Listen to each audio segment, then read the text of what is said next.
Assalamualaikum warahmatullahi wabarakatuh. Perkenalkan, nama saya Hafiz Sidik Maulana. Saya CPNS di instansi Kementerian Imigrasi dan Pemasyarakatan. Satuan kerja saya di Kantor Imigrasi Kelas 1 TPI Bandar Lampung. Pada kesempatan kali ini saya akan memaparkan rangkuman materi terkait dengan kegiatan agenda 1 pada modul 1 hingga modul 3 untuk pertemuan kegiatan latsar dari hari pertama hingga hari ketiga. Pada agenda 1, kegiatan latsar CPNS berfokus untuk pembentukan sikap dan perilaku bela negara guna mewujudkan ASN yang profesional dan berkarakter sebagai pelayan masyarakat.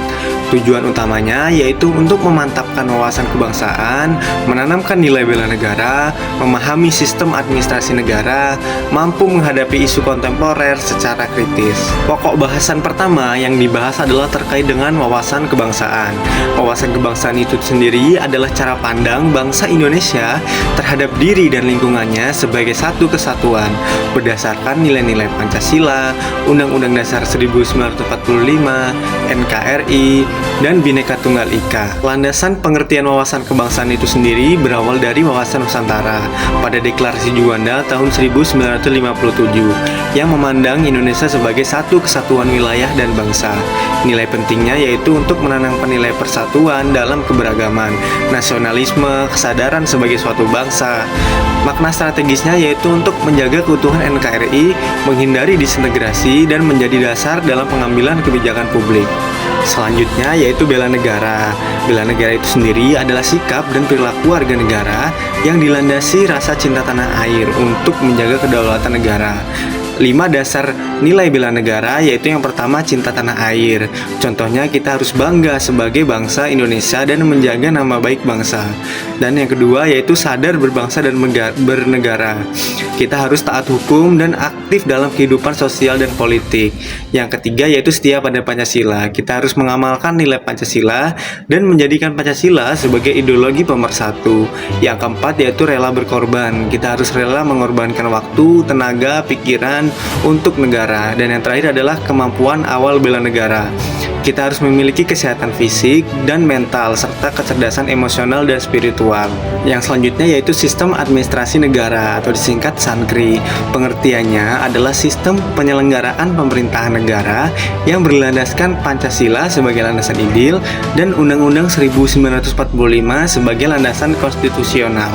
Tujuannya yaitu untuk mewujudkan tujuan negara serta menjamin pelayanan publik yang efektif. Nah, selanjutnya pada modul 2 pertemuan hari kedua kita diajarkan terkait dengan analisis isu kontemporer. Nah, pengertian isu itu sendiri adalah masalah yang sedang berkembang dan membutuhkan perhatian serta solusi. Jenis isu itu sendiri ada isu aktual yaitu sedang terjadi, isu berkembang, dan isu potensial. Contoh isu strategis yang sering terjadi di Indonesia yaitu korupsi, narkoba, radikalisme atau terorisme, money laundering, dan konflik kepentingan. Baik, selanjutnya yaitu tahapan analisis isu.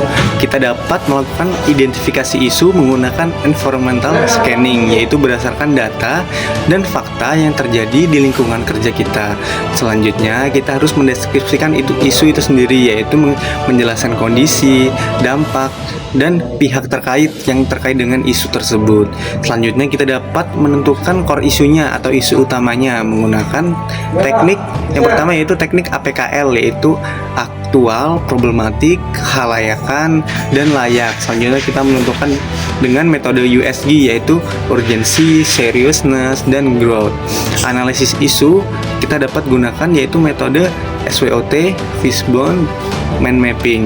Selanjutnya kita menentukan alternatif solusinya yaitu menghasilkan rekomendasi kebijakan. Selanjutnya yaitu tentang konflik kepentingan. Pengertian konflik kepentingan itu sendiri adalah kondisi di mana pejabat memiliki kepentingan pribadi untuk mempengaruhi keputusan publik.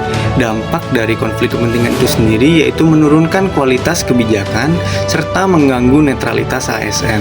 Pada hari ketiga, modul ketiga Latsar CPNS, kita diajarkan terkait dengan dengan kesiapsiagaan bela negara yang bertujuan untuk membentuk ASN yang memiliki wawasan kebangsaan serta kesiapan fisik, mental, dan sikap dalam menghadapi tugas dan tantangan. Bela negara bukan hanya tugas militer, tetapi tanggung jawab seluruh warga negara, termasuk ASN. Kemampuan awal ini mencakup 3 aspek, yaitu kesiapsiagaan jasmani, yaitu untuk kesehatan dan kebugaran, kesiapsiagaan mental untuk pengendalian emosi dan pengambilan keputusan, serta kesiapsiagaan etika dan moral dalam kehidupan sosial dan pekerjaan. Kesiapsiagaan bela negara ini dilatih melalui kegiatan seperti baris berbaris, keprotokolan, dan kerja tim yang menanamkan disiplin, kepemimpinan, dan kerjasama. Manfaatnya bagi ASN itu sendiri adalah untuk membentuk pribadi yang disiplin, tangguh, berintegritas, serta mampu menghadapi berbagai tantangan dalam pelayanan publik. Kesimpulannya, kesiapsiagaan bela negara adalah sikap hidup ASN untuk menjadi profesional dan siap mengabdi kepada bangsa dan negara. Sekian video pemaparan dari saya. Mohon maaf jika masih ada kesalahan. Saya akhiri. Wassalamualaikum warahmatullahi wabarakatuh.